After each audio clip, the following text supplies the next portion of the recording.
آج ماہ رجب المرجب کا پہلا جمعہ المبارک ہے۔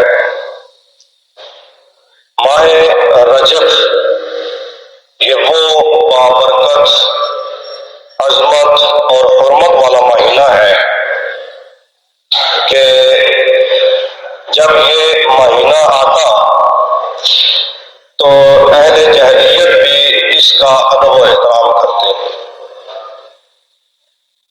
لفظ رجب ترجیب سے لیا گیا ہے کہ جس کا معنی ہے تعظیم کرنا۔ دور جاہلیت کے اندر بھی اگر دو گروہ آپس میں لڑ رہے ہوتے اور زمانہ جاہلیت کے اندر آپ کو علم ہوگا کہ اس وقت اگر کسی کے اندر کوئی کشیدگی بڑھ جاتی تو کئی سال تک وہ اسی طرح حالات ان کے رہتے، لڑائی جھگڑا فتنہ فساد رہتا، لیکن جب حرمت والے مہینے آتے تو اس وقت وہ اپنے اوزار وہ ڈال دیتے اور اپنی اپنی عبادات میں مصروف ہو جاتے۔ اور زمانہ اسلام میں بھی جو حرمت والے مہینے ہیں ان میں لڑائی سے منع کیا گیا تھا۔ اب یہ جو حکم ہے منسوخ ہو چکا ہے۔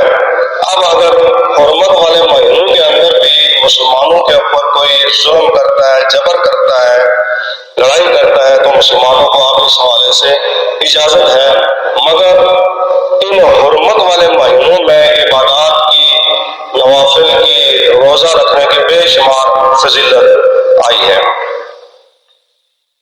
آپ اس بات سے اندازہ لگائیں کہ حضرت عیسیٰ علیہ نبینا علیہ السلام کے دور کے اندر ایک آدمی ایک عورت کے حوالے سے بڑے غلط خیالات رکھتا تھا، بڑی بری سوچ تھی اس کے ذہن کے اندر کہ وہ اس عورت کو کسی طریقے سے پالے، لیکن ایک وقت آتا ہے کہ وہ بندہ اس عورت کو پا لیتا ہے، اپنے غلط مقصد کے اندر کامیاب ہو جاتا ہے۔ عنقریب وہ دونوں اپنی مشاورت کے ساتھ گناہ کی طرف جائیں۔ جب وہ اس بات کا ارادہ کر کے جانے لگتا ہے تو دیکھتا ہے کہ کچھ لوگ چاند دیکھ رہے ہیں۔ جب اس نے لوگوں سے پوچھا کہ آپ لوگ کیا دیکھ رہے ہیں تو انہوں نے کہا کہ ہم ماہ رجب المرجب کا چاند دیکھ رہے ہیں۔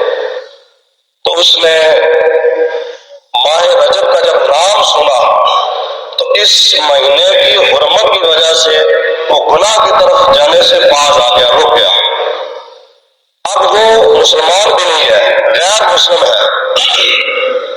اس کے اس عمل کی وجہ سے اللہ رب العزت نے حضرت عیسیٰ علیہ نبینا علیہ السلام کو اس بندے کے پاس بھیجا کہ جاؤ اس بندے کو میری طرف سے سلام کہو۔ حضرت عیسیٰ علیہ نبینا علیہ السلام جا کر اس بندے سے جب وہ ماجرا بیان کرتے ہیں کہ تو ماہ رجب کے احترام میں گناہ سے باز آ گیا تو میں اللہ تعالیٰ کی طرف سے آیا ہوں۔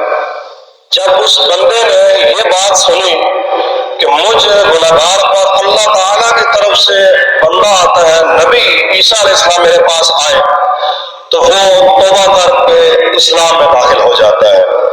اب اندازہ فرمائیں کہ ماہ رجب المرجب یہ حرمت والے مہینوں میں سے ایک مہینہ ہے۔ اس مہینے کے اندر جو بندہ گناہ سے باز آ جاتا ہے، گناہ کے کام سے رک جاتا ہے، اللہ تبارک و تعالیٰ اس کے اوپر کتنا فضل ہوتا ہے کہ اللہ رب العزت اس کو دولت اسلام کے سے اس کو نوازتا ہے، اس کو اسلام کا نور